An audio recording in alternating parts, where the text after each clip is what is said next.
Unfortunately, house prices have doubled under this government's policies. In fact, the share of the average Canadian's paycheck needed to pay the average monthly bill on housing has gone from 32% to 50%. The government's solution?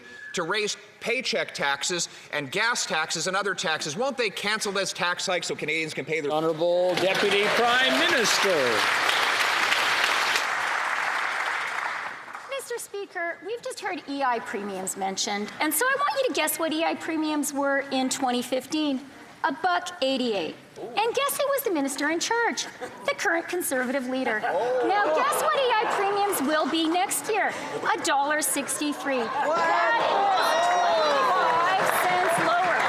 So the leader of the official opposition needs to tell Canadians, was he misguided then, or is he misguided now?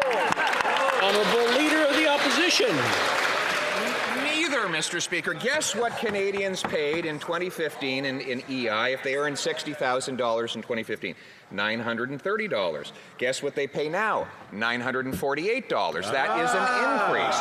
Furthermore, if you look at total payroll taxes, they've gone from $3,400 to $4,100 under this government.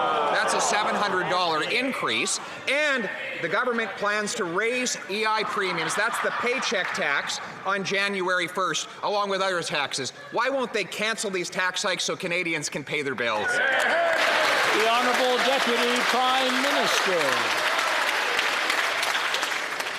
Mr. Speaker, I would like to remind the Leader of the official opposition of something he should have figured out when he was the responsible minister. The CPP and EI contributions every working Canadian makes are how we all pay for our retirement, and how we create a safety net for every Canadian in case we lose our jobs. These contributions do not go into general government revenue.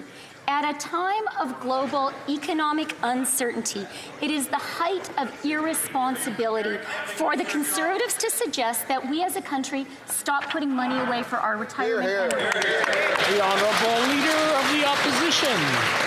Mr. Speaker, in fact, EI premiums do go into general revenues when they go into a surplus, and that is what the government plans to do. They plan to raise both EI and CPP premiums, the paycheck tax, right at a time when we are facing 40-year highs in inflation, all-time highs in increased housing prices, 40-year highs in food price inflation, record food bank use. This is the last time that anyone should be raising any tax. Will the government back down from its planned tax hikes on paychecks and on energy? The Honourable Deputy Prime Minister.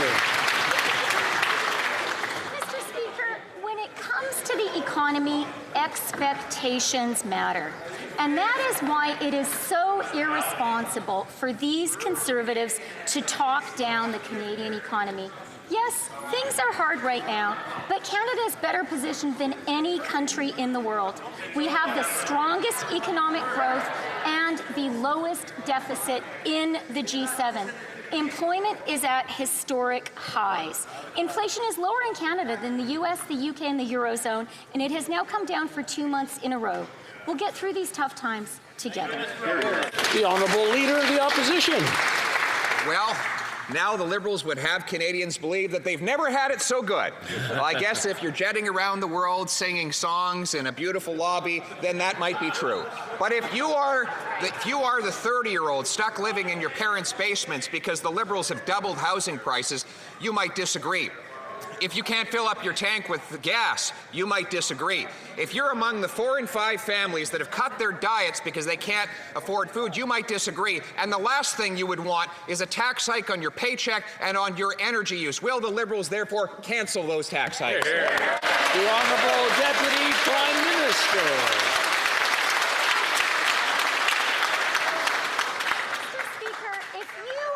Canadians struggling today to make ends meet, the last thing you're going to want to do is trust these highly irresponsible Conservatives. After all, just this spring, their new leader described crypto as, quote, a way to opt out of inflation. Since then, Bitcoin has crashed by 56%. A Canadian who invested in Bitcoin join, according to the reckless advice of this new leader, would have seen her life savings destroyed. That's irresponsible, and Canadians are smart enough to know it.